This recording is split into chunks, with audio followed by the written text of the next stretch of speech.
हा कुठं उभा राहिला बाई इथं आउट करू का आता कसा आउट राहील पर्यंत थांबा थांबा त्याला येऊ द्या मुलाला तो बघा थांबा जल्दी या लवकर चला या आता साईड गेली बाबा घे चला नो हा बघ नो फ्रीट उभा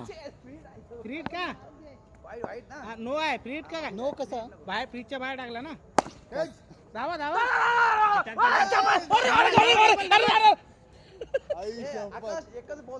हा एक बॉल 13 14 15 हा 18 झाल्या 15 सांगतो ना सांगा पहिल्या ओव्हरला 6 होते हा 5 होते 6 इचार लास्ट बॉलर नाही मारला आणि यातले 5 झाले 6 त्याला 6 चौकाने 6 होती 6 तिच्या 7 होते हे काय आणलं बापाच्या नावाने 15 झाले 15